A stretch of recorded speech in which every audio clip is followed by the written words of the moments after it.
ADB আন্তর্জাতিক সংবাদে আপনাকে স্বাগতম। সংবাদের শুরুতেই থাকছে সংবাদ শিরোনাম। মধ্যপ্রাচ্যে যুদ্ধের দামামা, ইসরায়েলে ইরানের নজিরবিহীন মিসাইল বৃষ্টি। মধ্যপ্রাচ্যের ৬ দেশে হামলা চালিয়ে বিশ্ববাসীকে আবারও তাক লাগিয়ে দিল ইরান। আয়াতুল্লাহ আলী খামেনি নিহতের দাবি, বিশ্বজুড়ে তোলপাড়।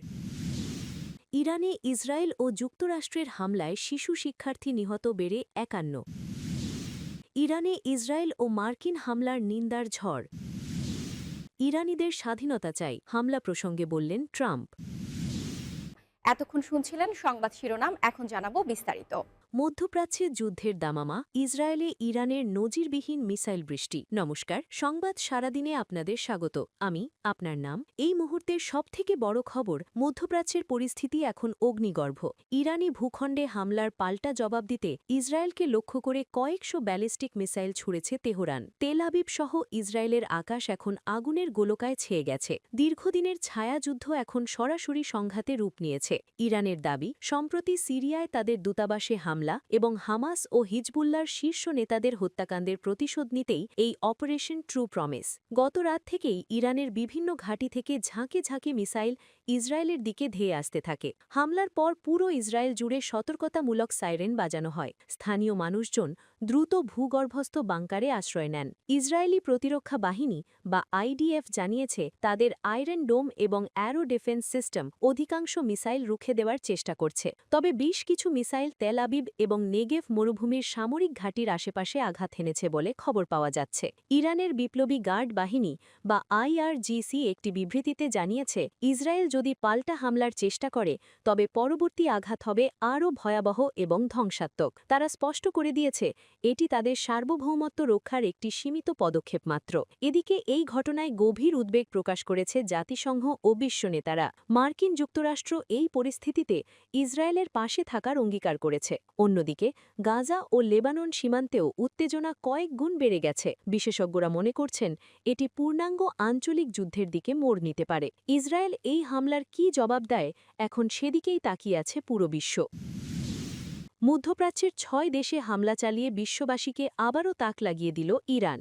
ইরানে যুক্তরাষ্ট্র ইসরায়েলের যৌথ হামলার জবাবে মধ্যপ্রাচ্যের অন্তত ৬টি দেশে ক্ষেপণাস্ত্র হামলা চালিয়েছে তেহরান। শনিবার ২৮শে ফেব্রুয়ারি মধ্যপ্রাচ্য জুড়ে মার্কিন সামরিক বাহিনীর ঘাঁটি ও স্থাপনায় হামলার এই তথ্য জানিয়েছে ইরানের রাষ্ট্রায়ত্ত বার্তা সংস্থা ফার্স নিউজ, রয়টার্স ও আল জাজিরা সহ আন্তর্জাতিক সংবাদ মাধ্যমগুলো।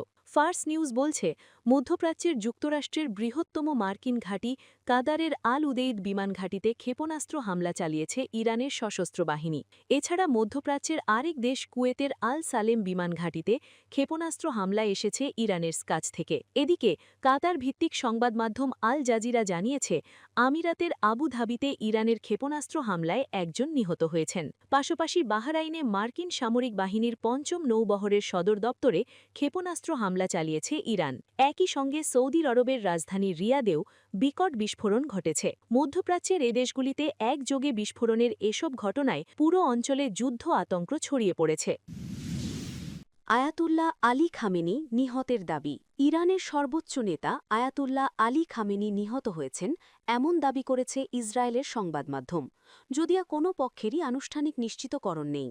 ইসরায়েলের টেলিভিশন চ্যানেল ১২ অজ্ঞাতনামা ইসরায়েলি সূত্রের বরাতে জানিয়েছে, আজ শনিবারের এক হামলায় ইরানের সর্বোচ্চ নেতা আলী খামেনি সম্ভবত নিহত হয়েছেন, এমন মূল্যায়ন করছে ইসরায়েলের কর্মকর্তারা। প্রতিবেদনে বলা হয়েছে, এ বিষয়ে ক্রমবর্ধমান ইঙ্গিত পাওয়া যাচ্ছে। তবে এই দাবি সম্পর্কে এখনও কোনো পক্ষেরই আনুষ্ঠানিক নিশ্চিতকরণ নেই। চ্যানেল ১২ আরও জানায়, এর কিছুক্ষণ আগে ইসরায়েলের মূল্যায়ন ছিল যে খামেনি অন্তত আহত হয়েছেন। এই মূল্যায়ন স্যাটেলাইট চিত্রে তার প্রেসিডেন্ট কম্পাউন্ড ধ্বংস হয়ে যাওয়ার ভিত্তিতে নয়, বরং অজ্ঞাত সূত্র থেকে পাওয়া তথ্যের উপর নির্ভর করে করা হয়েছে। প্রতিবেদনে বলা হয়েছে, খামেনির শিগগিরই ভাষণ দেওয়ার কথা রয়েছে। যদি তা সম্প্রচারিত হয় তবে সেটি আগেই ধারণা করা হয়ে থাকতে পারে বলে ইঙ্গিত দিয়েছে চ্যানেলটি। এদিকে ইসরায়েলের রাষ্ট্রীয় টেলিভিশন কান জানিয়েছে, খামেনির সঙ্গে ইরানি কর্মকর্তাদের কোনো যোগাযোগ নেই এবং তার বর্তমান অবস্থা অজানা। চ্যানেল ১২ আরও দাবি করেছে, আজকের হামলায় ইরানি শাসন ব্যবস্থার নেতৃত্ব ও সামরিক কমান্ডারদের খুবই উল্লেখযোগ্য ক্ষতি হয়েছে। তবে এসব তথ্য স্বাধীনভাবে যাচাই করা সম্ভব হয়নি। এর আগে রয়টার্সকে এক ইরানি সরকারি কর্মকর্তা জানান, ইরানের সর্বোচ্চ নেতা আয়াতুল্লাহ আলী খামেনি বর্তমানে তেহরানে নেই। তাকে একটি নিরাপদ স্থানে সরিয়ে নেওয়া হয়েছে। ইরানে শনিবার ভোরে হামলা চালিয়েছে ইসরায়েল। এই হামলাকে ইসরায়েল আগাম প্রতিরোধমূলক হামলা বা প্রিএমটিভ অ্যাট্যাক বলেছে। প্রথম দফার হামলাতেই খামেনি টার্গেট করা হয়। ইরানে আজ শনিবার ভোরে হামলা চালিয়েছে ইসরায়েল। এই হামলাকে ইসরায়েল আগাম প্রতিরোধমূলক হামলা বা প্রিএমটিভ অ্যাট্যাক বলেছে। সংবাদ সংস্থা রয়টার্সের সূত্রে জানা গেছে, খামেনি ইতোমধ্যেই তেহরান ত্যাগ করে নিরাপদ স্থানে স্থানান্তরিত হয়েছেন। তার বর্তমান অবস্থা সরকারিভাবে গোপন রাখা হয়েছে। শনিবার দুপুরে ইরানি কর্মকর্তাদের বরাতে এই তথ্যটুকুই প্রচারিত হয়। এরপর খামেনির অবস্থান বা আহত হওয়ার গুঞ্জন নিয়ে আর কোনো পাল্টা বিবৃতি আসেনি। ইরানে ইসরায়েল ও যুক্তরাষ্ট্রের হামলায় শিশু শিক্ষার্থী নিহত বেড়ে ৫১। ইরানে যৌথ হামলা চালিয়েছে ইসরায়েল ও যুক্তরাষ্ট্র। এতে দেশটির মিনাব সিটিতে ৫১ জন শিশু শিক্ষার্থী নিহত হয়েছে। ইরানের দক্ষিণাঞ্চলীয় প্রদেশ হরমুজগানে একটি প্রাক-প্রাথমিক মহিলা বিদ্যালয়ে ইসরায়েলি ক্ষেপণাস্ত্র আঘাত হানলে এই ঘটনা ঘটে। এর আগে প্রথমে ৫, পরে ২৪ শিশু নিহতের খবর পাওয়া গিয়েছিল। এদিকে ইসরায়েল ও যুক্তরাষ্ট্রের যৌথ আগ্রাসনের কঠোর জবাব দিচ্ছে ইরান। দেশটির সেনাবাহিনী ও ইসলামী বিপ্লবী গার্ড বাহিনী প্রতিশোধমূলক ব্যাপক হামলা চালাচ্ছে। ইতোমধ্যেই দেশটির মিসাইলগুলো আঘাত হেনেছে উপসাগরীয় দেশগুলোতে। এতে আরব আমিরাতে একজন নিহত হয়েছে বলে খবর পাওয়া গেছে। ইরানে ইসরায়েল ও মার্কিন হামলার নিন্দার ঝড়। ইসরায়েল ও যুক্তরাষ্ট্র ইরানে যৌথ হামলা চালানোর পর আবার সংঘাত ছড়িয়ে পড়েছে মধ্যপ্রাচ্যে। কঠোর ভাষায় জবাব দিয়ে যাচ্ছে তেহরান। সংঘাতের কারণে আরব সাগর, পারস্য উপসাগর ও ভূমধ্যসাগরীয় দেশগুলোতে ব্যাহত হচ্ছে বিমান চলাচল ও জনজীবন। ইতোমধ্যে সংশ্লিষ্ট এলাকার প্রায় সব দেশই অভ্যন্তরীণ ও আন্তর্জাতিক ফ্লাইট বাতিল করেছে। এমতাবস্থায় ইরানে হামলার নিন্দা জানিয়েছে বিভিন্ন দেশ। ইরানের সরকারের কার্যক্রমের জন্য জনগণকে শাস্তি দেওয়ার উচিত নয় বলে মন্তব্য করেছে বেলজিয়ামের পররাষ্ট্রমন্ত্রী ম্যাক্সিমে প্রেভো। তিনি বলেন, আমরা গভীরভাবে অনুতপ্ত যে কূটনৈতিক প্রচেষ্টাগুলো আরও আগে কোনো সমঝোতায় পৌঁছতে পারেনি। নরওয়ের পক্ষ থেকে বলা হয়েছে যে ইসরায়েল হামলাটিকে প্রতিরোধমূলক বললেও এটা আন্তর্জাতিক আইন অনুযায়ী হয়নি। দেশটির পররাষ্ট্রমন্ত্রী এসপেন বার্থ বলেন, প্রতিরোধমূলক হামলার জন্য অবশ্যই তাৎক্ষণিক হুমকির প্রয়োজন। ইসরায়েল ও মার্কিন হামলার তীব্র নিন্দা জানিয়েছে পাকিস্তানও। দেশটির পররাষ্ট্রমন্ত্রী ইসহাক দার বলেন, দ্রুত পরিস্থিতি নিয়ন্ত্রণ করা দরকার। এই সংকটের শান্তিপূর্ণ ও আলোচনাপ্রসূত সমাধানের জন্য দ্রুত কূটনৈতিক প্রচেষ্টা শুরু করতে হবে। এদিকে সৌদি আরব উপসাগরীয় দেশগুলোতে ইরানের হামলার নিন্দা জানিয়েছিল, যদিও এরপরই রিয়াদে বিস্ফোরণের শব্দ শোনা যায়।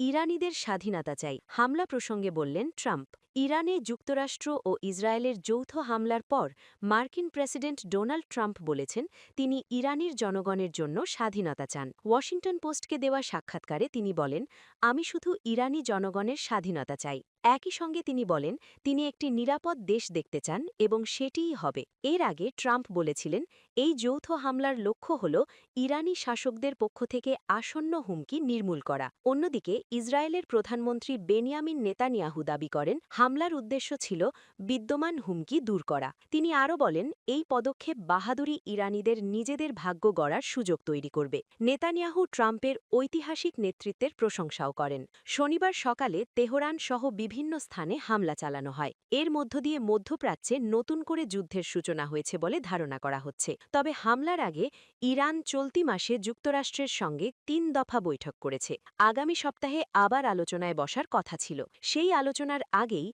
হামলা হওয়ায় প্রশ্ন উঠেছে। রাশিয়া এই হামলার কঠোর নিন্দা জানিয়েছে। দেশটির নিরাপত্তা পরিষদের চেয়ারম্যান ও সাবেক প্রেসিডেন্ট দিমিত্রি মেদভেদেভ বলেছেন, আলোচনার আড়ালে হামলার প্রস্তুতি নেওয়া হয়েছিল। তার ভাষায় এটি ছিল প্রতারণা। এছাড়া মার্কিন প্রেসিডেন্ট ডোনাল্ড ট্রাম্পেরও কঠোর সমালোচনা করেছেন মেদভেদেভ। তিনি বলেছেন, শান্তি স্থাপনকারী ট্রাম্প তার আসল চেহারা দেখিয়েছেন। সূত্র, টাইমস অব ইসরায়েল ও আল জাজিরা।